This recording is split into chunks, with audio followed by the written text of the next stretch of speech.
Tardes a todos. Les damos la bienvenida a nuestro tercer taller de esta serie de 5 talleres que estamos ofreciendo desde la Universidad Autónoma de Occidente en Cali, Colombia, y su Centro de Lectura y Escritura.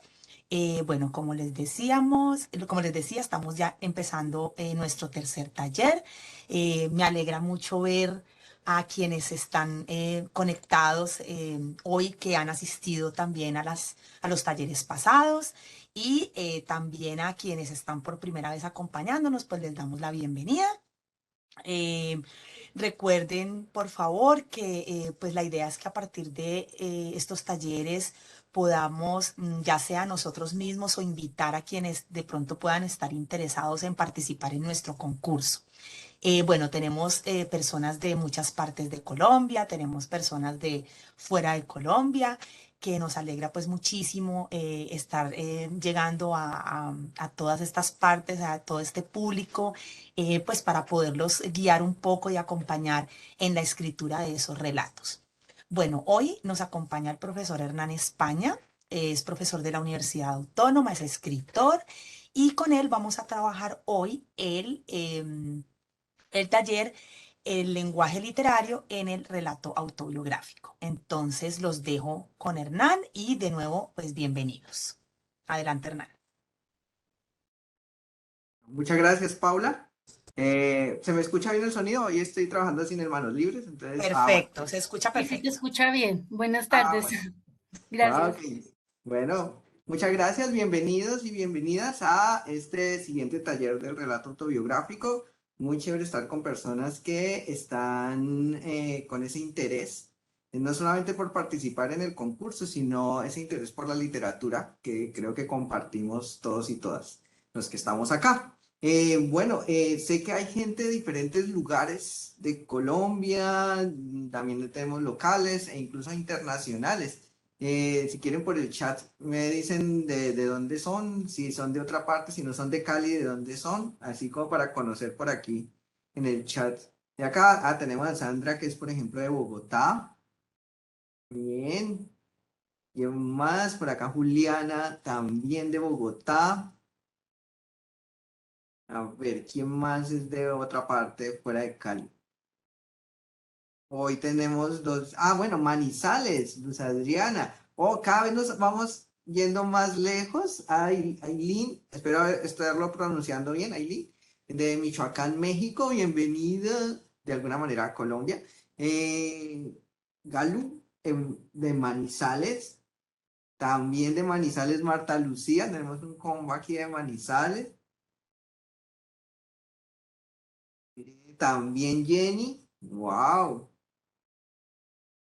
Bueno, ahí también tenemos varios. Bienvenidos, bienvenidos de alguna manera aquí a Cali, virtualmente. Espero que este taller del día de hoy también pues es un paso más a esos, llamémoslo, esos insumos, no me gusta llamarlo insumos, pero bueno, como sí, esos insumos, llamémoslo así, que nos posibilitan hacer esas ideas que tenemos, cómo decirlas, porque finalmente en la literatura pasa eso, ¿no? Una a veces tiene muchas ideas, pero no sabe exactamente cómo. Y precisamente este taller está dedicado a lo que llamamos el lenguaje literario, porque puedo tener mi historia, en este caso el relato autobiográfico de cada uno de ustedes, no cualquier texto, un cuento, la novela que tengo en mente, etcétera, pero y puede ser una muy buena idea, puede ser una historia que nos parezca muy interesante,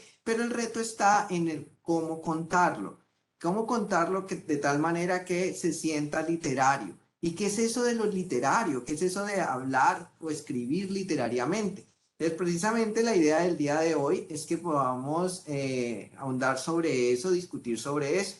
La idea es que la primera parte será a través de una presentación, iré yo hablando, pero la idea es que sea muy dialógico. Si alguien tiene una pregunta, alguna duda, no la deje para el final, sino que alza la mano. Yo estoy atento aquí a participantes para cuando haya manos alzadas y pues le daré la palabra y podemos discutir, podemos dialogar sobre algún punto en el que quieren que nos quedemos. Y así al final, la idea es que nos rinda para que al final en los últimos 20 minutos, media hora, podamos hacer un ejercicio de escritura, ya sea con textos, digamos, avances que tengan de ese relato autobiográfico, o, bueno, el ejercicio propone algo muy particular con el cual podamos practicar. Bueno, entonces voy a compartir pantalla a la presentación. Compartir. Ahí lo tenía, aquí está. Muy bien. Entonces vamos a hablar del relato autobiográfico. Voy a por aquí a dejar listo el chat. También pueden hacer cualquier duda o inquietud a medida que yo vaya hablando o quieran hacer alguna acotación. No quieren hablar sino por medio del chat, escribirlo. Yo aquí estoy pendiente también del chat. Y como les dije, voy a estar pendiente aquí del cuadrito de participantes por si alguien alza la mano. Entonces recuerden que no tienen que dejar las dudas al final, sino que los invito a que a medida que yo vaya hablando, si hay algo que quieran decir, algo que quieran que aclaremos, que paremos porque no se entendió o algo, pues podamos hablar. Bueno, entonces esto del lenguaje literario. ¿Qué es esto del lenguaje literario específicamente en un relato autobiográfico? Entonces vamos a hablar, digamos, este es lo del día de hoy, ¿a qué le llamamos lenguaje literario? Que vamos a ver que es estar como al otro lado de la cotidianidad. Vamos a hablar de las figuras retóricas, pero no nos vamos a quedar tanto en decir cada una, porque eso es una larga lista, sino hablar un poco de su uso. Porque yo creo que todos hemos oído hablar de metáforas, todos hemos oído hablar de analogías, entre otras cosas, pero lo otro es, bueno, ¿cuándo debo ponerlo? ¿De qué manera? ¿Por qué hay que ponerlo? Etcétera.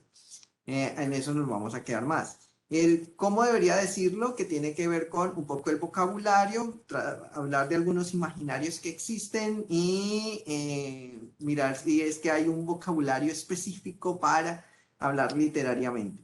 Y la idea es una actividad pequeña que llama la versión interesante de mi cotidianidad, hablando precisamente de esto del relato autobiográfico. Bueno, entonces, como les decía, bueno, la introducción, que vamos a contestarnos la pregunta de qué implica escribir literariamente, qué posibilidades me da el lenguaje para jugar con él y lograr que el lector disfrute estéticamente de nuestro texto, porque, bueno, aquí ya estoy dando spoilers, una de las cosas que busca el lenguaje literario es que llame la atención sobre sí mismo, es decir, que hablándolo el componente estético, pero no es el componente estético en sinónimo de lo bonito, sino el componente estético desde aquello que es agradable al lector y que quiere seguir leyendo, algo que, digamos, el lector, como dice, disfrute. ¿Cómo hacer que el lector disfrute esa historia? Porque tenemos la historia, pero cuando la contamos, ¿cómo hacer que el lector sí quiera escucharla, cómo lograr que si es una historia cómica, el lector pueda realmente sonreír frente a lo que estamos hablando, si es una historia dramática, cómo hacer que el lector sienta empatía por eso, etcétera. Y vamos a ver que todo depende más que de la historia como tal, porque la historia ya está, ¿cierto? Esa realidad ya está en nuestros recuerdos, ya existe, pero el lenguaje, finalmente, el cómo jugar con él nos permite llegar a esos objetivos de comunicación.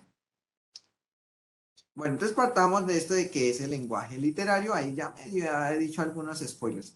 Entonces, aquí hay un fragmento, he escogido fragmentos de relatos autobiográficos. eh, por aquí me comentan que, bueno, que ha llegado si estamos hablando de internacional, teníamos a alguien de México, por aquí me comentan que llegó Fátima, bienvenida Fátima, que viene de Argelia, África, estamos transcontinentales, bienvenida Fátima.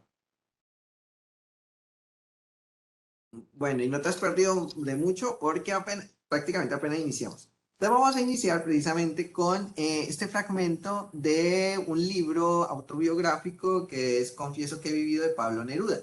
Es un libro que tiene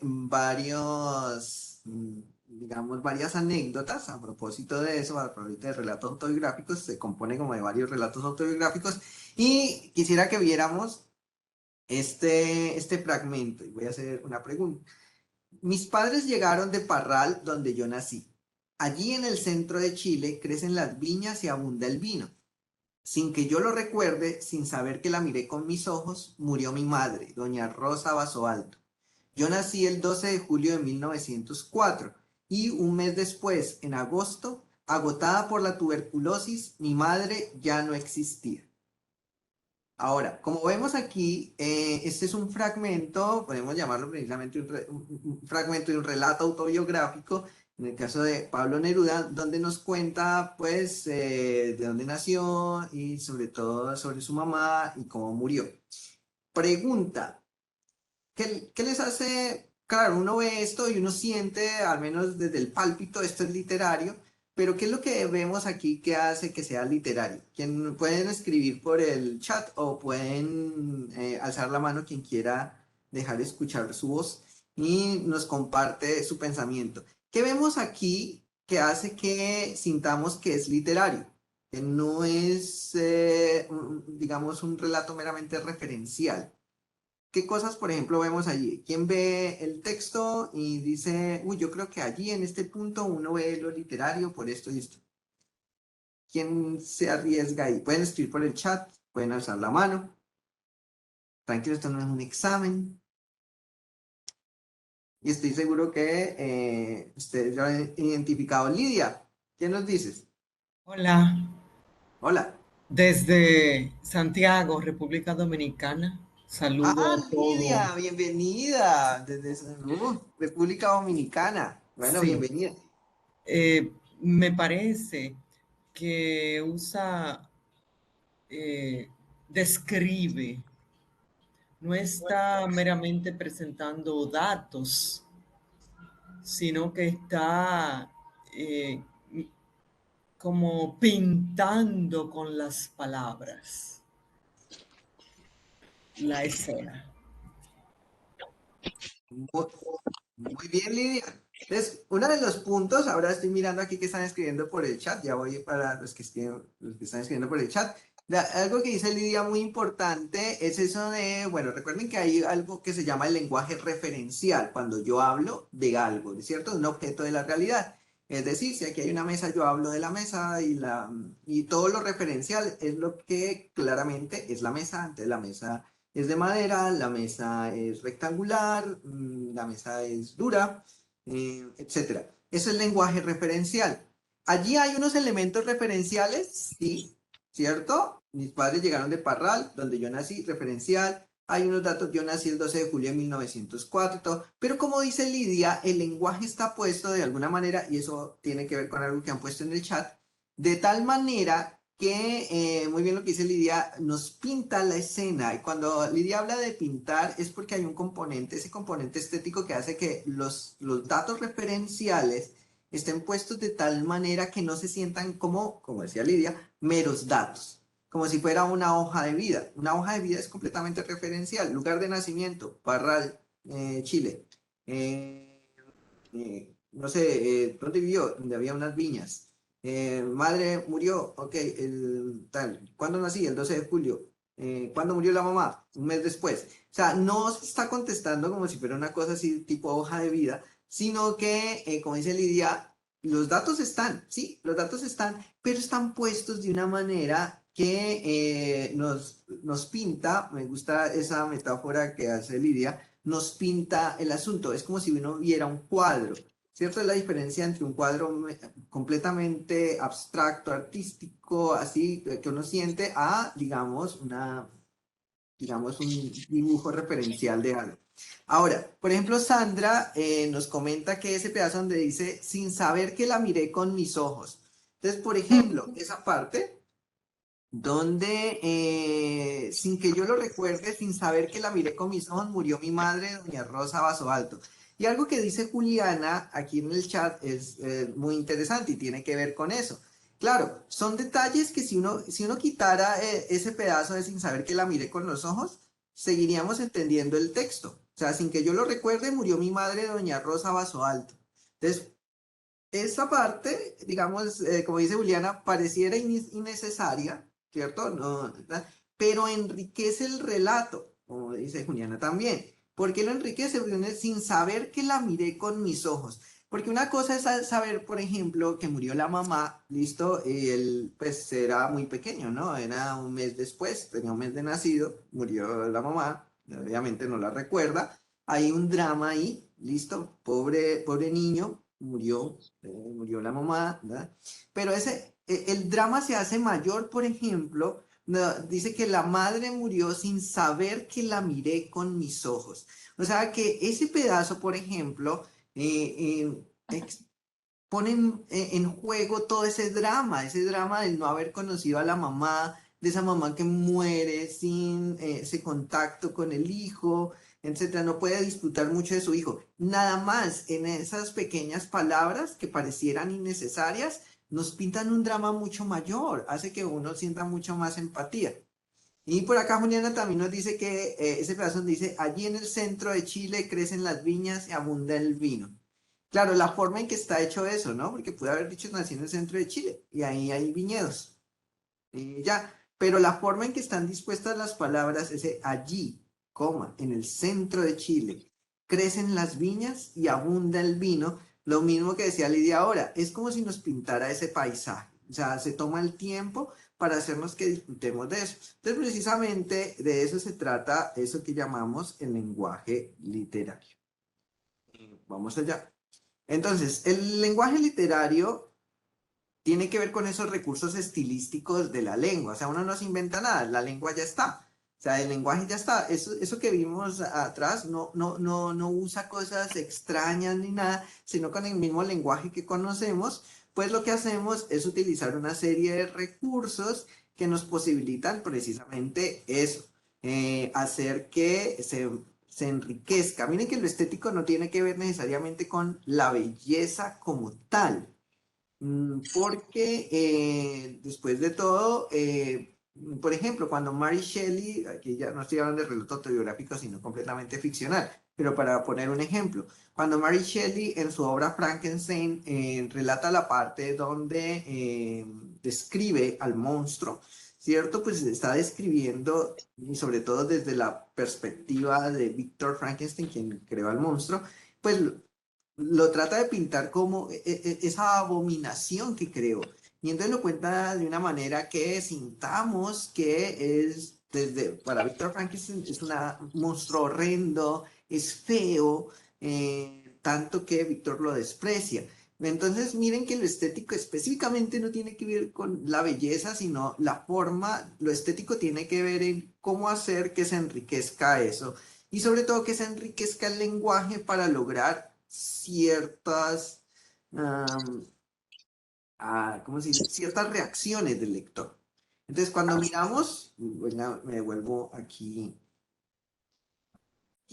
Cuando miramos esa parte de sin saber que la miré con mis ojos, eso no es solamente para que se oiga bonito, para que se oiga poético, porque hay, este taller también es para quitar imaginarios. A veces se cree que hablar literariamente o escribir literariamente es decir las cosas de una manera simplemente grandilocuente, porque sí, porque es que así se oye bonito. Entonces, escribir literariamente es que se oiga bonito, pero no, hay una intencionalidad. Entonces, sin saber que la miré con mis ojos, Pablo Neruda se sentó y lo planeó. ¿Cómo hacer que se sienta ese drama de que no se miraron, de que fue una muerte en donde no se conocieron, no se disfrutaron? Y entonces lo resolvió de esa manera. Otra persona lo pudo haber resuelto de otra. Y lo mismo desde allí en el centro de Chile crecen las viñas y abunda el vino. Miren que simplemente cambiando el orden de la oración normal, pues entonces llega y lo sentimos ahí sí estéticamente un paisaje. Bien, es un paisaje que se oye chévere y abunda el vino, que ni siquiera necesariamente es visual. O sea, por ejemplo, ese punto nos trae otras perspectivas sensoriales.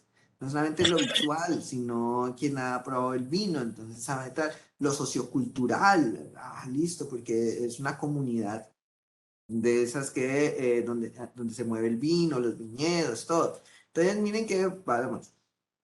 Y en esos recursos estilísticos de la lengua, uno juega con varias cosas. Una cosa es con la polisemia, que es la ambigüedad y valores subjetivos de las palabras. Es decir, cómo las palabras adquieren significados, no necesariamente distintos, sino que, como hablamos ahora, volvemos a esa palabra que me gusta, de enriquecen las cosas. Entonces, como ciertas palabras en ciertos contextos, en ciertos momentos, pueden decir mucho más que toda una frase, por ejemplo, y así. Y está la función poética del lenguaje. Recordemos que había una función referencial, ¿cierto? Esa función donde solamente hablamos de la realidad, del tal cual es. Pero la función poética lo que nos permite, el mismo lenguaje nos permite es jugar con él, como les decía, para llamar la atención sobre sí mismo. Porque cuando escribimos una mesa, simplemente pues listo, sabemos sobre la mesa, pero como lectores, digamos, no será un texto más dentro de muchos textos descriptivos. Si la mesa es es rectangular, si la mesa es de madera y todo eso es lenguaje referencial. Ah, pero si es que queremos que la gente entienda que esa mesa fue importante porque a pesar de que es la misma mesa de madera, pero es que esa mesa de madera reunía antes a la familia, dentro de mi relato autobiográfico, por ejemplo, cómo la mesa se constituía en el centro, en el núcleo de esas reuniones familiares y todo. Ah, bueno, entonces ya no solamente voy a describir que la mesa está en el centro de la sala, había una mesa en el centro de la sala donde la gente se sentaba. Eso es referencial. Ah, pero si yo quiero que se entienda realmente el significado de esas reuniones alrededor de esa mesa, pues entonces ya sé que la descripción que haga sobre ella tiene que tener esos componentes subjetivos, esos componentes que hagan que el lector de verdad sienta que esa mesa fue importante. El cómo decirlo entonces, qué estrategias, ahí es donde entra lo literario y entrará el estilo de cada uno, por ejemplo. Claro, no hay una receta definida, por ejemplo. Aquí pues no les voy a dar una receta, se debe hacer así, así, así, así.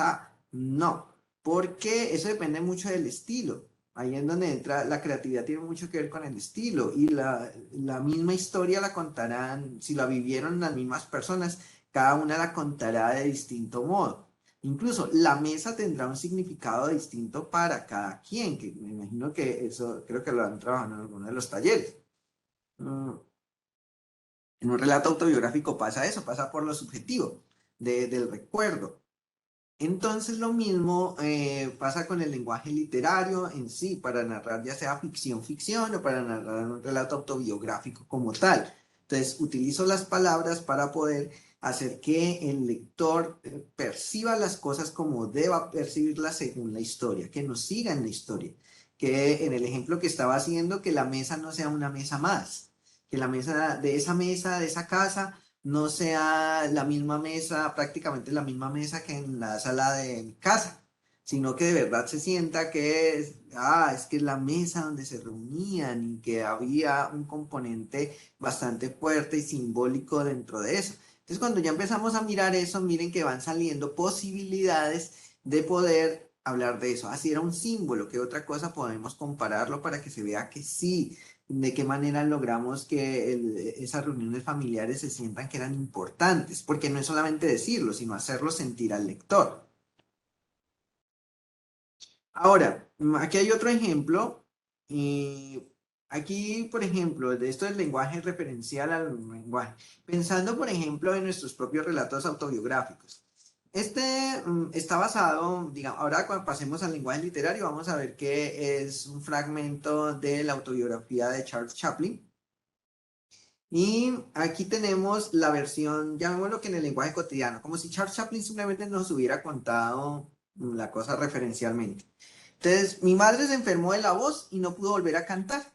Eso hizo que nos fuéramos quedando sin dinero. Está escrito de una manera sencilla, muy referencial. Entendemos, claro que entendemos lo que pasó. Nos puede generar pesar, sí. La madre se enfermó de la voz. No pudo volver a cantar ni se quedaron sin dinero.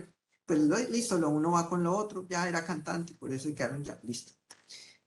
Y ya. Entonces miren que este tipo de lenguaje no llama la atención sobre sí mismo porque está muy enfocado en la información. Entonces tenemos que lograr que nuestros relatos autobiográficos, esos que ustedes van a hacer para el concurso, pues no simplemente den información, lo que hablaba ahora Lidia, puros datos. Porque claro, nuestros relatos están llenos de puros datos. Nuestra vida está llena de puros datos. Y entonces como este. Ahora, veamos cómo Charles Chaplin decidió, porque finalmente el lenguaje literario, como les dice ahora, es unas decisiones. Charles Chaplin quería contar esta parte, que la madre se enfermó de la voz, no pudo volver a cantar y que eso se fueron quedando sin dinero, pero metámonos en la cabeza de Charles Chaplin cuando llega y dice, bueno, voy a escribir sobre eso, pero ¿cómo lo escribo? O sea, porque él sabía que no podía escribir eso así, sino que, por ejemplo, él quería realmente mostrar el drama de lo que él vivió. Él era un niño pequeño cuando pasó esto, no era bebé, era un niño. ¿Cómo vivió él eso? Y sobre todo también, una de las cosas que tienen que tener en cuenta es que están hablando de, en este caso, por ejemplo, Charles Chaplin, ese niño, cómo lo vivía, pero también ese adulto de ahora, o en ese momento cuando escribió ese relato, cuál es su perspectiva de ahí. Miren que jugamos siempre con las dos cosas, cómo se vivió, pero también la perspectiva desde ahora. Entonces vamos a ver ese ejemplo aquí en el fragmento que vamos a ver de Charles Chaplin. Acá. Entonces miren que eso tan sencillo que estaba allí, un poco lo que decían por aquí, ¿quién era Juliana? Entonces como que datos que parecen no son necesarios, o estrictamente de lo referenciado no son necesarios, pero enriquecen. Pero veamos que hay todo un objetivo detrás de eso, no es hablar bonito por hablar bonito. Miren cómo empieza. Cuando los hados se ocupan del destino humano, no tienen piedad ni justicia. Miren que ni siquiera está hablando, en ese momento, las dos primeras líneas, ni siquiera está hablando de la mamá, ni de él, ni del canto, ni del dinero. Lo primero que juega él es con unas referencias culturales. Entonces, los hados que se ocupan del destino. Entonces, uno se acuerda de los hados, los destinos, los dioses, por ejemplo, cuando de la mitología que se ocupaban del destino humano, esos que no dejaban llegar a Ulises a casa, etcétera, etcétera. Y de alguna manera, esas historias míticas nos mostraban a esos dioses que jugaban con el destino de la humanidad y por eso no tenían piedad ni justicia. Entonces, pero ya esas dos líneas no solamente es para que se oiga bonito, sino porque, por ejemplo, preparan al lector para lo que viene. Aún no nos ha hablado de la mamá, aún no nos ha hablado del canto, pero ya sabemos, por ejemplo, en esas dos líneas que lo que nos va a contar es algo cruel. O sea, algo pasó cruel en su vida y es tan cruel que él lo piensa y además que no hubo control, no tenían control sobre eso, por eso hace esa analogía con los destinos de la mitología cuando se ocupaban del destino de los humanos. Y luego, ahora sí, así trataron a mi madre. Entonces allí pasó de lo general, por ejemplo, en este caso particular, en este caso, a lo particular. Entonces nos trajo desde allá que uno decía, uy, ¿qué habrá pasado? ¿A qué se referirá? Ah, ¿cómo así? Le pasó algo a la mamá. Pero entonces no sabemos qué le pasó, pero sabemos que fue algo sin piedad ni justicia por parte del destino. Y entonces luego nos dice, ¿qué pasó? Nunca recuperó la voz. Claro, antes nos habían contado que la mamá cantaba y que con eso. Entonces, y en algún momento que se enfermó. Y entonces luego nunca recuperó la voz y esa fue la gran tragedia. Pero entonces miran que aquí cuando mi madre se enfermó en la parte derecha, mi madre se enfermó de la voz y no pudo volver a cantar, sí, uno siente como que hay que pesar, como si uno estuviera leyendo, viendo una noticia. Pero aquí ya nos lo muestran de una manera muy dramática. El no recuperar la voz cuando se enfermó es una cosa así cruel del destino. La mamá fue una víctima de las circunstancias. Lo mismo que al otoño sigue el invierno. Nuestra situación económica fue de mal en peor. Ahí juega en este caso con lo de las estaciones, que el invierno entendido como esa parte lúgubre, ese clima que es malo y todo, o sea, el otoño, que ya el otoño ya cuando el otoño venía después del verano, que el verano es algo chévere, la gente está en vacaciones, no sé qué, y llega el otoño que es malo porque empieza a ventear y todo, ya, eso ya es malito, pero listo, ok, pero llega el invierno y que es peor. Entonces miren que no hizo, por ejemplo, una analogía porque sí, sino porque tiene un sentido. Entonces tiene un sentido con que va de mal en peor. Entonces él pone, bueno, ¿qué cosa también hay en la naturaleza, en la realidad, que sea mal en peor? Ah, bueno, esto, la gente lo conoce, así se va a dar cuenta mejor, va a sentir más empatía, porque todo el mundo va a estar conmigo si lo pongo así. Entonces, listo, entonces sentimos eso de que fue una cosa que fue de mal en peor. Aunque mi madre era previsora y había ahorrado algún dinero, pronto se esfumó, lo mismo que sus joyas y otros objetos de su propiedad, que fue empeñando para vivir, esperando que entre tanto recuperaría la voz. El drama aquí se hace más grande, porque el drama no es que se quedaron solamente sin dinero, claro, eso es dramático, sino que primero nos pinta que la mamá era previsora y había ahorrado. ¡Tarán! Un punto positivo, ¿ok? Pero pronto se esfumó, ya ese pronto se esfumó es dramático, hay una metáfora, se esfumó, desapareció. O sea, cuando menos pensaron, cuando algo se esfuma es cuando uno menos se lo espera, o sea, había dinero y de pronto ya no hay. Lo mismo que sus joyas y otros objetos de su propiedad, todo eso se esfumó, todo eso desapareció, que fue empeñando para vivir. O sea, ¿por qué? Porque esperaba que iba a recuperar la voz. Pero ya nos había dicho que nunca recuperó la voz. Miren, lo literario también tiene que ver con la organización de la información. Entonces, al habernos dicho al principio, nunca recuperó la voz, cuando llegamos a ese punto nos parece más dramático la cosa, porque la pobre mujer tenía esperanzas de que iba a mejorar. Y por eso todo lo que había ahorrado, pues lo terminó gastando, creyendo que en algún momento iba a poder volver a trabajar cantando, pero no. Y entonces el drama se hace aún mayor y vemos que de verdad, ahora nos acordamos de los hados se ocupan del destino que no tienen ni piedad ni justicia, la carga se vuelve aún mayor. Entonces miren que en ese párrafo hay toda una carga dramática y no está inventando nada finalmente. Miren que en el relato autobiográfico no se está inventando nada, sino que en la medida en que como lo contamos, logramos que el lector sienta esa angustia. O sea, el lector realmente siente la angustia allí y le da pesar y ahí sí siente cuando llega al final esperando que entre tanto recuperaría la voz. Uy, sí, eso es muy cruel. Alguien que tiene esperanzas y que resultó que no, y por las esperanzas terminó gastando todo el dinero. Entonces es eso, miren la gran diferencia entre esa versión y la otra, que la de la derecha es la meramente referencial, y dicen lo mismo, en cuestión de datos dicen lo mismo, pero en la de la izquierda logramos entender todo eso. Entonces lo mismo, si es algo cómico, ¿cómo hago para que la gente lo entienda de manera cómica, que sea divertido cuando lo lea? ¿Cómo hago que la gente, si es un texto que quiero que reflexionen en ese pedazo, cómo hago y cómo dispongo la información, qué uso para que la gente termine reflexionando como yo quiero que reflexione? Y así. Ok. Recuerden que si quieren decir algo, pues ahí está el chat o algo, si quieren que alzar la mano. Bueno, este es un fragmento de la autobiografía de Charles Chaplin, se llama así, biografía. Claro, y está, hemos tocado así por encima este uso de las figuras retóricas, que yo creo que las hemos escuchado mucho, entonces aquí no me voy a poner a decir todas las figuras retóricas, sino que cómo hay que utilizarlas. Bueno, aquí, digamos, una brevísima muestra de las figuras, pero uno puede encontrar muchas.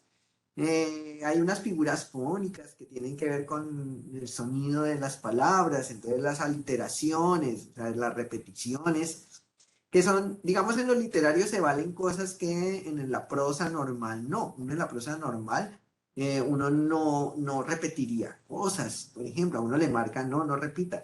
Pero, por ejemplo, en el lenguaje literario sí. Eh, yo puedo decir, no sé, y cayó el auto por el barranco, cayó sin control, cayó como si no existiera nada sino el vacío debajo de él, qué sé yo.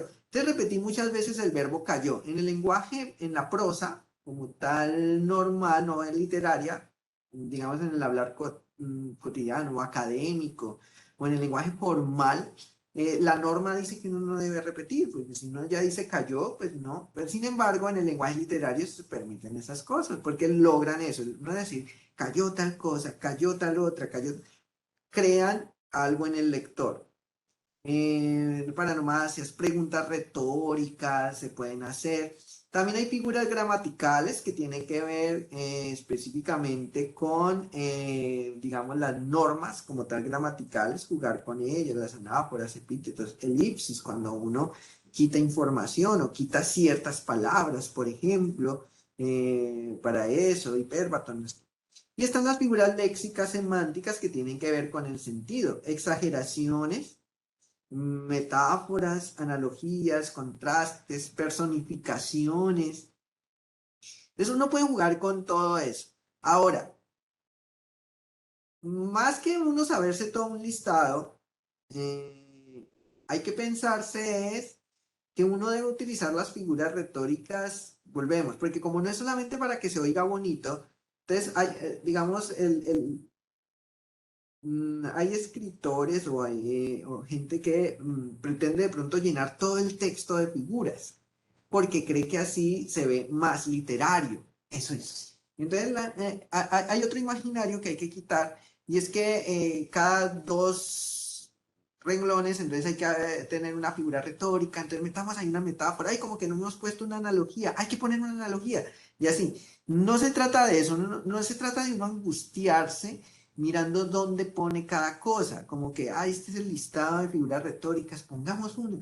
No, la idea es que las figuras retóricas se utilicen de una manera intencional y que uno sienta que son necesarias para lograr esos propósitos al relato que hemos visto. Entonces, por ejemplo, voy a volver a la diapositiva aquí. Por ejemplo, cuando él habla de los hados se ocupan del destino, no tienen piedad ni justicia, como les decía, no es simplemente porque, ay, pongamos algo que se oiga grandilocuente, no, es porque esa comparación con lo que le pasó a la mamá nos da esa carga más dramática de aquello que uno no puede sortear, de esas cosas malas que le pasan a uno y uno. Y entonces Charles Chaplin dijo, yo creo que así, de esa manera. Este, lo que decía, el otoño sigue al invierno, esa comparación. Ah, no, pero ¿cómo? El manejo de la organización de información. Voy a decir aquí que nunca recuperó la voz, ¿cierto? Para que luego cuando diga que esperaba recuperarla y por eso se le fue la plata, sea más dramático, porque él lo pudo haber dicho, él nunca recuperó la voz al final. Si ustedes lo ven bien, él pudo haber, este nunca recuperó la voz, él pudo haberlo dicho al final. Sin embargo, decide hacerlo al inicio. ¿Por qué? Porque de esa manera teníamos ese dato referencial que en ese momento era un dato más, pero que logra tener un significado después, que lo hace más dramático. Digamos que si lo pone abajo, no es que le merme el drama, pero miren que hagan el experimento ahí mental, miren que de alguna manera ese orden, el impacto de alguna manera es mucho mayor, uno no se lo espera. Eso es porque uno no se lo espera. El manejo del suspenso de alguna manera también. O sea, el suspenso tiene que ver con que la información uno la va administrando. Uno va administrando. Lo que hace Charles Chaplin ahí es administrar la información. ¿Dónde la pongo? ¿Qué tanto digo? ¿Y qué tanto otro para que el lector, por ejemplo, se sorprenda en este caso? No porque Charles Chaplin dijo, no voy a contar esto así ya. No, lo pensó, dijo, voy a decir esto aquí y luego dijo esto allá porque va a ser mucho más dramático. Y él esfumó, pronto se esfumó. Ah, esa metáfora, porque da lugar a pensar, no solamente se acabó, porque se acabó puede dar lugar a que uno estaba viendo que se iba acabando. Ah, pero es que ponerse esfumó, se esfumó, es que desapareció. Así, se fue como el humo sin que uno pudiera hacer nada, se escurrió entre los dedos. Listo, entonces era la mejor forma en ese momento para que el lector entendiera y sintiera eso. Entonces, las figuras retóricas y en sí el lenguaje literario tienen que hacerse de una manera muy intencional, es decir, que yo tenga una intención con eso, o sea, lo pongo porque se necesita y también muy mesurado. Aquí hay un ejemplo.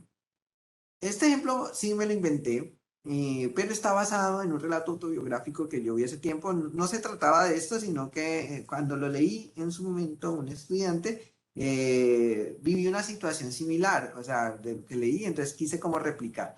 Miren lo que dice aquí, en un momento fui engullido por el monstruo y al poco tiempo encontró otro de su especie. Tuvieron una batalla terrible y al final solo quedaron despojos. Ahora, que es muy literario, sí uno podría decir, wow, esto es tan literario. ¿El problema cuál es? ¿Quién me dice cuál es el problema de este fragmento? Pueden levantar la mano o pueden escribir por el chat.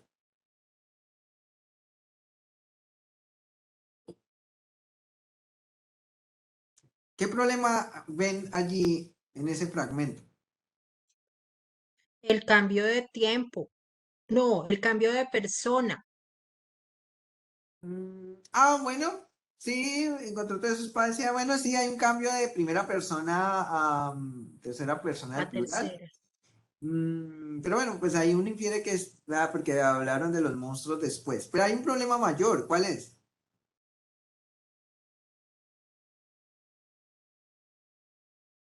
Y aquí dice Sandra, el que está hablando es parte de los despojos del monstruo, ¿no? Y al final solo quedaron despojos. Ah, ya. Bueno, hay una parte que Sandra como que, bueno, pero eso es como raro. Ahora, si Yo yo creo les que digo, tiene, perdón, ajá, creo que dale. tiene, digamos, como varios problemas. Primero, que es confuso y segundo, que en la segunda parte donde dice una batalla terrible, ha debido como particularizar o sea, ¿a qué se refiere con terrible? ¿No? O sea, es un adjetivo demasiado general como para definir lo que se quiere decir. Ok, dime una cosa, cuando tú dices, bueno, por acá, antes de seguirte preguntando, Juliana parece que el protagonista de la acción cambia. Sí, pero no es el problema mayor. Algo en lo que acabaste de decir era que era confuso. ¿Por qué es confuso?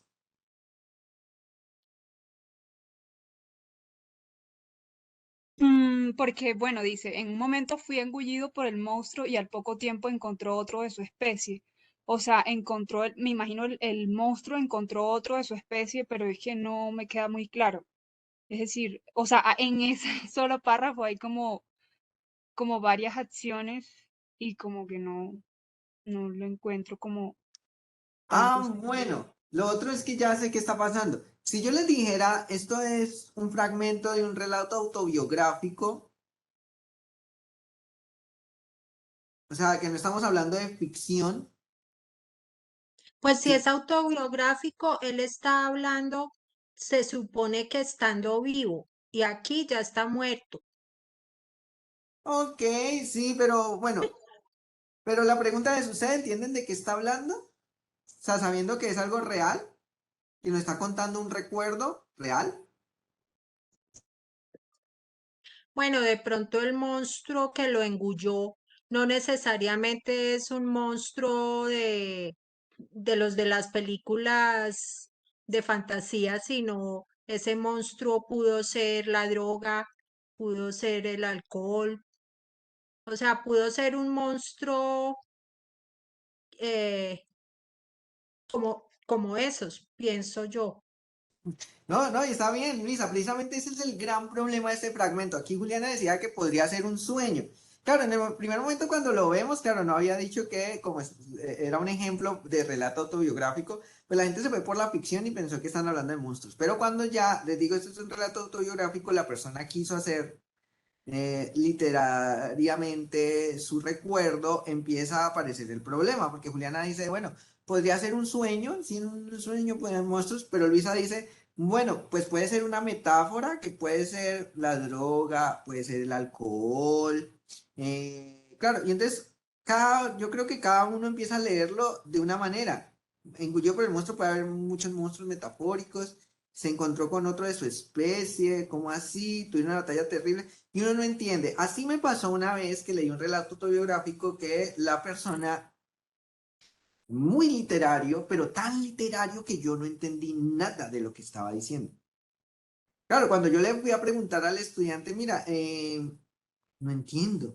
Y él me empezó a explicar, no, es que yo lo que quería decir era esto. Yo dije, uy, pero, ojo, porque no hay elementos para uno poder descifrar la metáfora y todo.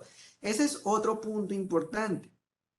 y es que uno necesita el lenguaje referencial también para apoyarse y entender lo literario. No puede ser todo literario porque pasan cosas como esta. Si yo voy a hablar de monstruos y todo para hacer una metáfora, debo colocar elementos referenciales que cuando lleguemos al monstruo o cuando describamos esa escena, pues el lector pueda entender claramente, no se me vaya por los lados, sino entender, ah, esta es una metáfora de. Entonces, digamos, miren esta, a ver, hago otra versión. Ya. Ahora, miren este ejemplo, o sea, lo mismo, hagamos de cuenta que el estudiante fue y dijo, ay, sí, la embarré, y entonces fue a hacer la corrección. Entonces, ahora miren esto. Ese día subí al bus intermunicipal. Ah, porque es que resulta que nos estaba contando, era un estrellón de buses, que se subió a un bus y se estrelló con otro bus. Pero como bien lo decía Luisa, pues uno podía creer que el monstruo era la droga, o cualquier otra cosa, u otro podía pensar otra cosa. Como decía Juliana, otros sueños. Ese día subí al bus intermunicipal, eso es referencial. Lamentablemente abordé de esos cuya velocidad está en modo suicida, ahí hay una exageración. Pero miren que ya al tener el elemento referencial, en el momento en que ponemos la exageración, que es lo literario, entendemos claramente. Claro, ningún bus tiene como en las animaciones eso de modo rápido, modo suicida. No, no hay de eso, ¿cierto? Que eso lo vemos, ese tipo de exageraciones lo vemos en los muñequitos, estas de animación, en los programas de animación. Pero al usar eso, entonces ya nos damos, ah, si estaba en un bus, velocidad, ahí hay la velocidad, eso es un elemento referencial. Modo suicida, esos buses que van muy rápido, estaba muy rápido, esos que parece que se quisieran estrellar. Entonces ya uno se arma este porque tenemos elementos que nos permiten, que le permiten al lector poder hacer esas conexiones. No tardamos en encontrarnos de frente con otro de la misma especie. Ah, ahora ya entendemos, porque él lo está cogiendo el bus que está en modo velocidad, modo suicida, con otro de su especie. Ah, otro bus que va muy rápido. Claro, ahí hay una metáfora como si fuese una bestia, un animal, el bus, y aquí viene la otra bestia o animal, el otro bus. Trompa con trompa, un puente es la trompa, la parte delantera, sí, porque es como una trompa, listo, trompa con trompa, ahí ya nos va dando la idea de que se encontraron. Como un beso asesinamente apasionado, o sea, no solamente se encontraron, ahí ya nos da la cuenta que se estrellaron. Pero miren que lo referencial hace que uno ya logre entender. Entonces lo literario entra para enriquecerlo, trompa con trompa, como un beso asesinamente apasionado. Y no lo compara con cualquier cosa. Ah, no, es un beso porque es trompa con trompa, va coherentemente con eso que había dicho. Asesinamente apasionado, apasionado porque es un beso, apasionado es durísimo, ¿cierto? Es así, así salvaje, pero asesinamente, claro, porque es que se estrellaron, eso pues fue una cosa así que la gente puede matar. El resultado, 2 puntos, eso también es literario, uno en el lenguaje normal no hace ese tipo de... El resultado, 2 puntos. Ahí hay un punto de suspenso. Esos 2 puntos hacen que uno diga, ¿qué pasó? ¿Qué pasó al final? Quien sea amante de las películas de terror puede darse una idea. Ahí hay una elipsis, por ejemplo. El lenguaje literario no nos dice qué pasó. Sin embargo, quien sea amante de las películas de terror puede darse una idea. Entonces, uno ya, entonces el resultado fue feo, hubo varios heridos y cosas así, no sé qué. Entonces, miren que uno siempre necesita tener unos elementos referenciales como cuando veíamos lo de Charles Chaplin y no recuperó la voz, eso ya es referencial, empeñó las joyas, eso es referencial. Pablo Neruda, cuando hablaba del centro de Chile, que la mamá se llamaba así. Hay unos elementos referenciales que son importantes, los datos son importantes, para poder luego jugar con el lenguaje y que la gente haga esas conexiones. Entonces recuerden, el lenguaje literario debe ser intencional y usarse con mesura, medido. Y en cuanto al vocabulario, volvemos, hay gente que cree que hablar literariamente es escoger las palabras más raras, tener al lado un diccionario de sinónimos, y casi que cada palabra que dice hay que buscarle un sinónimo para que se oiga más grandilocuente y todo. No necesariamente. Incluso hay lenguaje literario que a propósito se hace de una manera, digamos, con un lenguaje muy coloquial porque así lo quiere el autor, porque tiene un propósito. Entonces, quienes hacen, por ejemplo, literatura que quiere hablar de sus regiones, entonces lo que hace es poner el narrador o los personajes hablando en los términos y en la jerga que se usa en sus contextos, porque allí hay una intencionalidad, es que yo lo quiero hacer así, y si no lo quería hacerlo de otra manera, por otra intención. Entonces, no es necesario que las palabras sean una cosa, como hemos visto, intenté buscar ejemplos donde el vocabulario sea al que podemos acceder en cualquier momento. O sea, hablar literariamente no implica que que entre uno más, por ejemplo, lea y todo, tiene mucho más bagaje de donde sacar. Sí, eso sí es verdad. Pero realmente el lenguaje nos permite jugar con él. Por ejemplo, bueno, esto era lo que estaba diciendo, que se asocia con un lenguaje culto, pero no, a veces uno utiliza lo coloquial también para lograr ciertos efectos. Aquí en un fragmento de Vivir para contarla de Gabriel García Márquez, por ejemplo, vemos eso. Dice, la prueba de que mi vocación era solo de narrador fue el reguero de versos que dejé en el liceo, sin firma o con seudónimos, porque nunca tuve la intención de morirme por ellos. Ahora, esa palabra reguero de versos, bueno, no sé en los otros países, pero aquí en Colombia hablar de reguero es de un hablar, llamémoslo muy cotidiano, no es un lenguaje culto, pero tampoco es lo que llamaríamos culto. Uno no dice el reguero de cosas cuando habla, entre comillas, de forma culta. Sin embargo, ¿por qué lo hace Gabriel García Márquez? Porque tiene una intencionalidad de precisamente de que esa parte de su vida contarla de una manera más como se vive normalmente aquí en Colombia. Entonces, cuando dice el reguero de versos, que nos dice que los versos estaban así regados por todas partes y todo. Eh, que ahí hay otro lenguaje literario, dice versos y no poemas. Es una cosa por el todo. Que dejé en el liceo sin firma porque nunca tuve la intención de morirme por ellos. Que eso es una expresión muy popular cuando uno dice, no, yo no me muero por eso. Cosas así. No es lenguaje culto, es un lenguaje coloquial, pero porque en Vivir para contarla, Gabriel García Márquez hace uso precisamente. Él no es que no sepa hablar en otros términos, pero quiere hacer un texto que se sienta muy personal y donde se utilicen expresiones muy colombianas, muy del argot, para que la gente se sienta identificada, que sienta que ese Gabriel García Márquez que está hablando es alguien como cualquiera de nosotros. Tiene una intención, no porque no sepa escribir de otra manera, sino por, como les digo, lograr ese impacto en el lector. Bueno, hasta ahora no he visto preguntas, inquietudes, no sé, antes de la actividad. ¿Hay alguien que quiera preguntar algo antes de que pasemos a la actividad? Pueden escribir por el chat, pueden alzar la mano. ¿Alguna duda que les haya quedado? Bueno, si no la hay, igual, el transcurso la pueden ir haciendo. Bueno, por acá Sandra dice que por ahora todo muy claro. Bien, gracias. Entonces, igual, mientras estén haciendo el ejercicio, si hay otra duda, voy a preguntar eso que no me había ocurrido. Bueno, entonces voy a proponerles un ejercicio y es el siguiente. Bueno, aquí había otro ejemplo, que me había olvidado. Frente a lo de ¿cómo se dice? Un ejemplo algo exagerado sobre lo del vocabulario. Para que trepé a mi automotor y seguí la línea de asfalto hasta llegar a mi morada para reposar en mis habitáculos. Ese es el tipo de lenguaje que alguien pensaría que eso lo vuelve literario porque tiene las palabras más. No, ya.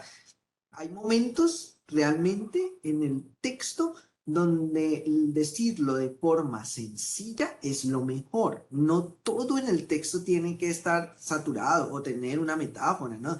Subí a mi auto y conduje hasta mi casa con el propósito de poder descansar. Ya, a ese punto probablemente usted diga, no, ¿a qué voy a poner poesía ahí? No, no es necesario ese lenguaje poético ahí. Lo que sigue de pronto sí.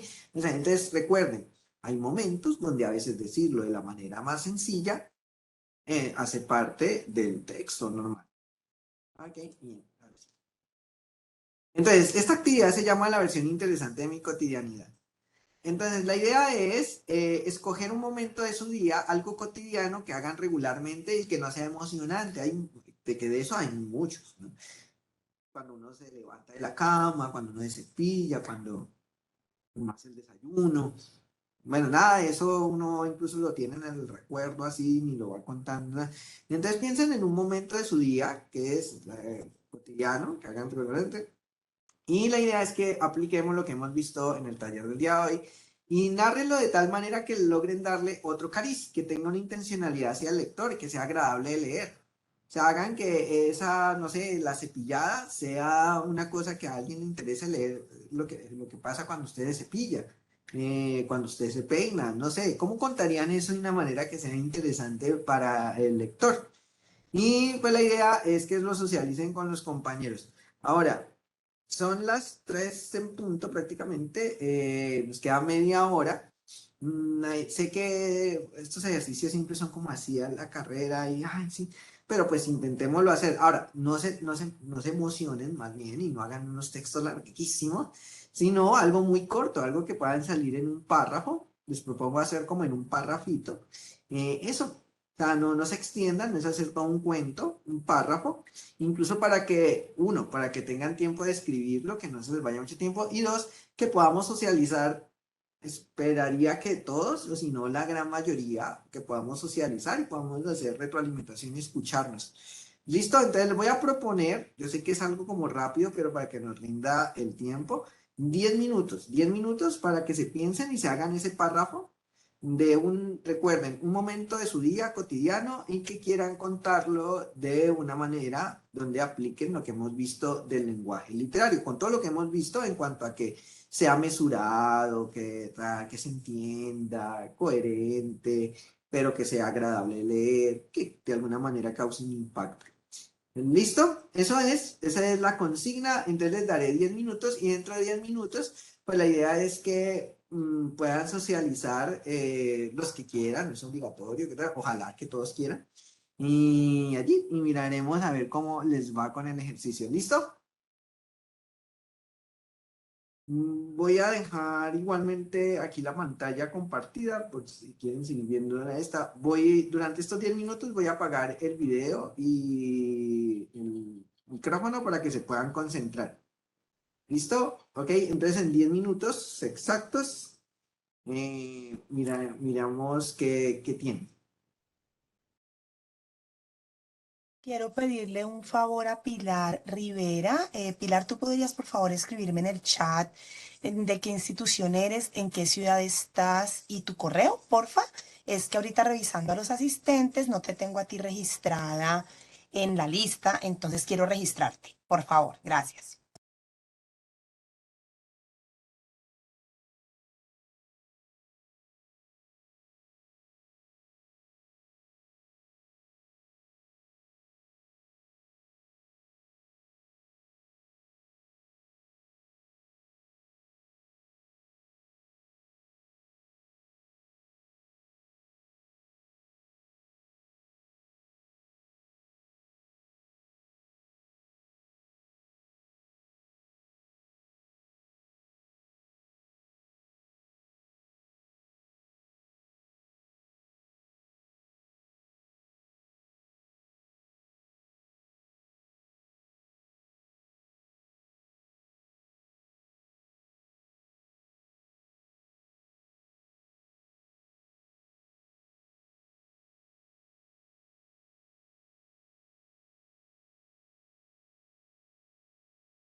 Muy bien, 10 minutos exactos. Veamos quiénes han podido hacerlo. Yo por ahí veo que Juliana nos lo compartió por el chat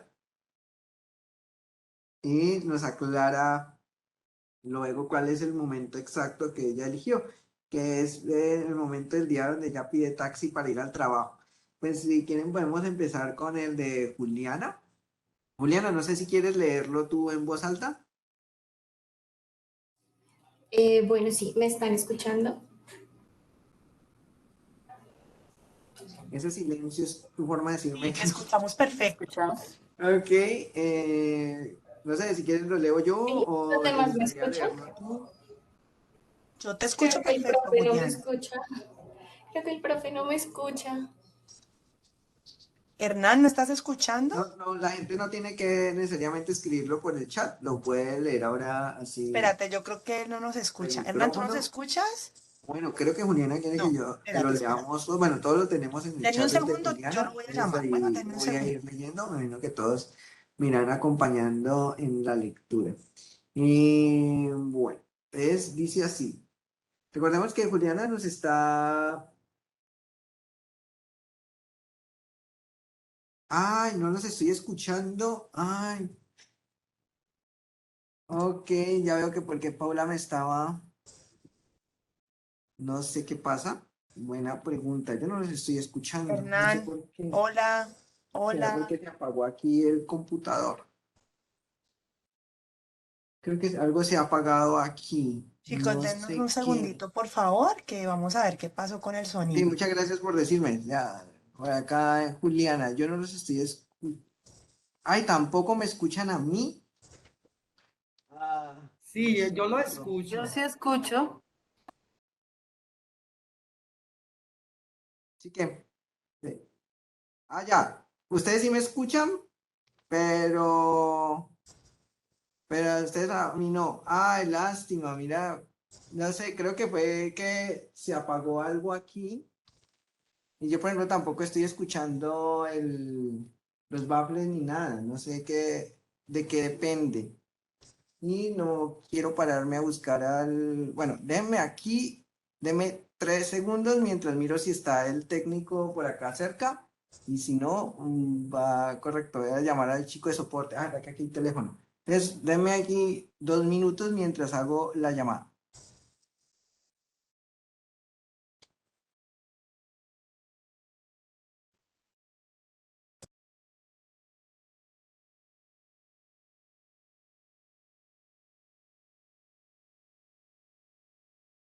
Demos un minutico a ver si el profesor logra organizar el sonido, que no sabemos qué pasó. Y ya retomamos.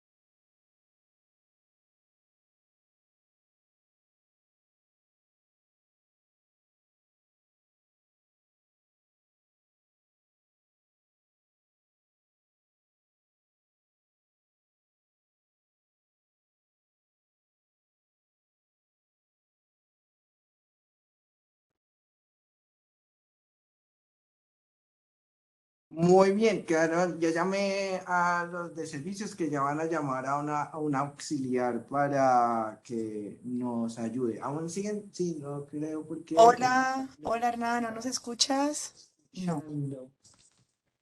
Un momentico veo a ver si aquí es Bueno, por el tablero.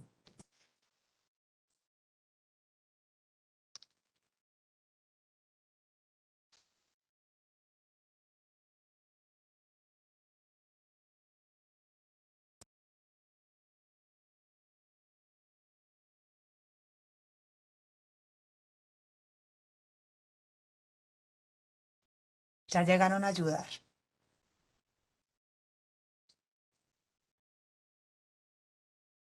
¿Ya? Hola, ¿ya ahora sí me Hola, escuchan? hola, hola. Sí, yo ya les escucho a ustedes. ¿También me Listo, escuchan? sí, te escuchamos. Ah, bueno. Sí, gracias, gracias. Sí, sí, era por el tablero que se había apagado automáticamente o se había cambiado. Listo. Bueno, Bueno, Juliana iba a leer el texto de ella. listo. Dale, Juliana. Aquí lo estoy buscando. Listo, ¿me escuchas ahora sí? Sí, sí, Listo, perfecto. perfecto. Entonces, el momento del día es pedir el taxi para ir al trabajo y el relato es el siguiente. Son afortunados aquellos que viven cerca de su trabajo. Este nunca ha sido mi caso. Cada mañana me acompaña la adrenalina cuando la aplicación de taxis me dice que no hay conductores disponibles. Intento de nuevo y pasa un minuto, pasan 5, pasan 10 y se vuelve un siglo. El tiempo se agota y la angustia aumenta. Es lógico, porque en esta selva gris y lluviosa en la que vivo, todos acordamos de manera tácita salir a trabajar y regresar a las mismas horas. Otra vez llegaré tarde. Ok, muchas gracias, Juliana. Miren que el texto de Juliana no muy bien cumplió eso de que no necesita palabras grandilocuentes para que uno sienta esa angustia que uno tiene cuando va a ir a trabajar y esto. Entonces uno lo vive. Igual, volvemos. Ella pudo haber dicho la versión resumida, no, yo voy a coger un taxi, se demoran y siempre llego tarde. Ok, pero son afortunados aquellos que viven cerca de su trabajo. Todo lo que uno piensa, ¿no? Entonces, el mundo interno, por ejemplo, parte de lo literario es también uno trabajar con el mundo interno. Y decir esa comparación, son afortunados en ellos, este nunca ha sido mi caso. Es decir, uno es el desafortunado que no vive cerca. Y eso de que la adrenalina la acompaña, la aplicación de Praxis me dice, hay una especie de personificación, y me gusta ese, pasa un minuto, pasan 5, pasa 10 y se vuelve un siglo. Y es la percepción subjetiva del tiempo, uno le hace eterno eso.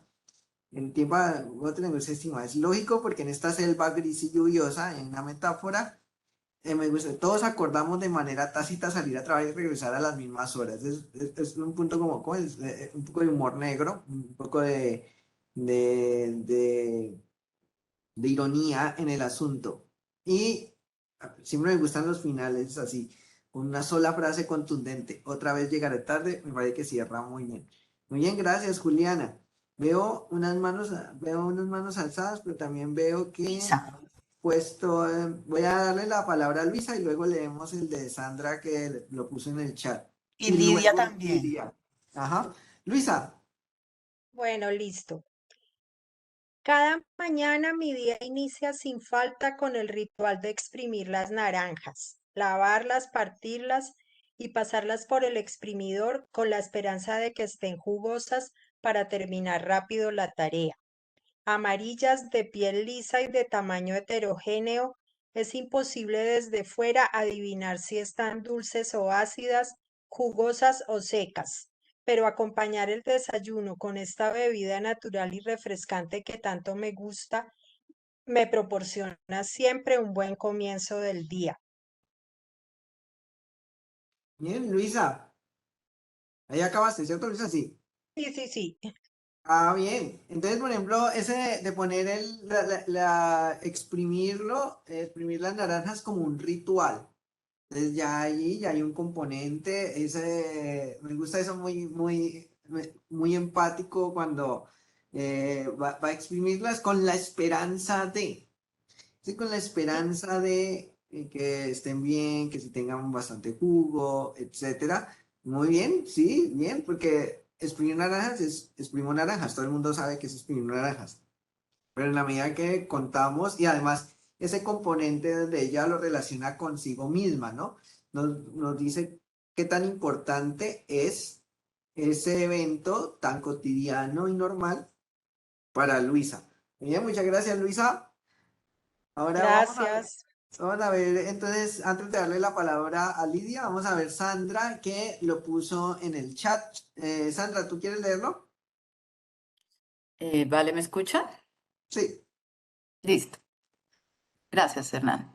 Cada noche, cuando la mente se siente incapaz de procesar más información de la pantalla, llega la hora de enfrentarse a los demonios de la porcelana. Confieso que debo usar guantes para esta batalla, pues temo que las figurillas de grasa o las líneas del destino trazadas por el chocolate salgan de órbita y entren en contacto con mis manos. Ok, Sandra, está interesante. A ver, hay algo que no, pues no sé si no me queda claro. ¿Estamos hablando de la lavada de platos? Sí, claro. Ujú. Ah, bien, pasé la prueba. Bien. Ah, ya. Bueno, ahí falta como algún elemento referencial que nos ayude más en eso. O sea, le toca a uno de verdad, pero sí están los componentes, sino que yo diría que Sí, no, falta algún el elemento referencial. tiempo no me dio para ya lavar la loza como tal, pero Sí, algo en la faltó mitad el que nos diera jabón, como faltaron más más o cosas menos. más adelante, pero bueno. Pero no, ya, pero al menos están, los componentes que están al menos hacen que uno pueda llegar de alguna manera a eso. Cuando los demonios de la porcelana, ahí yo estaba, ¿qué será? ¿Qué será? Pero ya guantes, ya me dio, y temo que las figurillas, las figurillas de grasa o las líneas del destino trazadas por el chocolate, eso ya al menos dio una mayor pista. Y está chévere, esa me gustó, las líneas del destino trazadas por el chocolate salgan de órbita y entren en contacto con mis manos. Y una de las cosas importantes de este texto que me gusta mucho es cómo manejas el evento como tan cotidiano de lavar platos. Para ti, ¿cómo se vuelve tan cotidiano? No, tan interesante es la palabra. En cuanto a que el texto no gira solamente en torno a que se lavan los platos, sino que gira en torno a cómo para ti es un reto hacerlo para que no te untes las manos. Lo más interesante del asunto, finalmente el texto no está volcado sobre la lavada como tal, sino sobre el reto que ella se pone de alguna manera para que no se unte las manos. Entonces me parece muy interesante esa parte, Sandra. Muchas gracias. Vale, Hernán, gracias. Y veamos Lidia.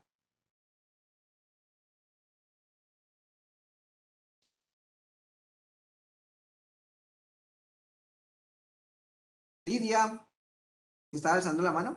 ¿Tiene la mano alzada? Sí, aquí voy. Gracias. ¿Me escuchan? Sí, perfecto. Sí, nunca imaginé lo emocionante que podría ser colaborar con el alumbramiento de una nueva vida y de las consecuencias positivas que traería. Todo inició el día de la última celebración del aniversario de nuestra independencia. Me tomaba unos minutos diariamente para abonar la espera, la cual se convirtió en realidad a los pocos meses y me permitió compartir una unidad por cada familia cercana a mí. Con asombro no creían lo que llegó a sus manos. Eran los más sabrosos ajíes los que había alumbrado mi huerto. Ah, bien, Lidia. Esa es una buena, ¿cómo se dice? Lo que hablábamos de la administración de la información.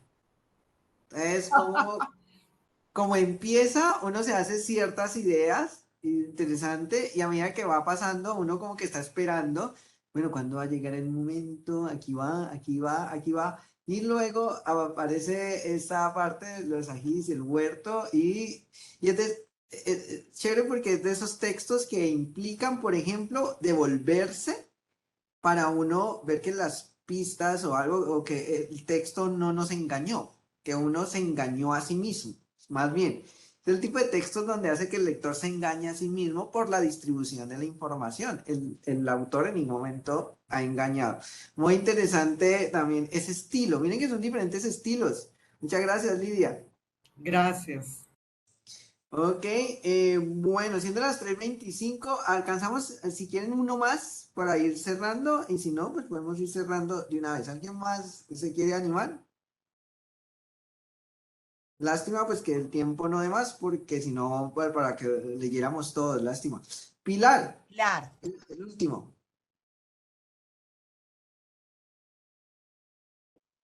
Me disculpan un poquito de ruido que está ahí aquí. Bueno, a veces recuerdo lo que soñé la noche anterior. Uno de los sueños se repite con poca frecuencia, pero cuando lo hace, me obliga a pasarme la lengua por cada uno de los dientes antes de levantarme. La ausencia de alguna pieza, la ausencia de alguna pieza me me recuerda que el ratón Pérez de los adultos viene a visitarme por las noches. Trato de ahuyentarlo con la escoba, con una toalla mojada, y nada. Me persigue y me persigue. No sé si me alcanza. Y siempre despierto cuando siento un tirón en la boca. Está muy interesante, pues lo del sueño, contar un sueño, en este caso estás contando es un sueño, ¿cierto? Es que, Sí, es un y sueño. el dejo que le queda a uno cuando uno sabe, además que los sueños que tienen que ver con los dientes son muy populares, ¿no? Ese tipo de pesadillas. Bien, muy interesante. Entonces, bueno, acabamos de ver, por ejemplo, un ejemplo y la idea es que eso se aplique a sus relatos autobiográficos.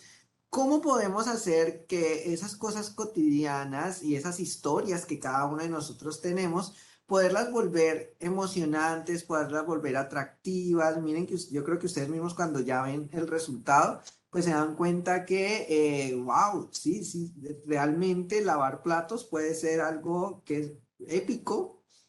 Puede ser algo angustiante, exprimir naranjas puede ser algo muy significativo y todo depende de cómo uno lo cuente y así hay que hacérselo ver al lector. Bueno, eso es lo que quería compartirles el día de hoy. Muy agradecido con el público por su participación. Los textos estuvieron muy interesantes. Lástima que pues no hubo tiempo para verlos de todos. Hora y media a veces es muy corto. Pero espero de corazón que se hayan quedado con mucho para que puedan seguir aplicando tanto el relato autobiográfico para el concurso como para todos sus proyectos literarios en el futuro, porque asumo que los tienen. Bueno, eso ha sido todo por el día de hoy. Muchas gracias. Con mucho gusto. Gracias. Agradeciendo. Gracias al profesor Hernán. Buenas tardes. Agradecemos la asistencia y les Gracias. recuerdo que mañana tenemos otro taller a la misma hora sobre el espacio y el tiempo en el relato en el relato autobiográfico, perdón, y el próximo lunes ya sería nuestro último taller, que es sobre la construcción de los personajes en el relato autobiográfico. Entonces, pues los esperamos. Mañana recibirán temprano quienes se inscribieron el enlace para la reunión de mañana. Un abrazo para todos y muchas gracias.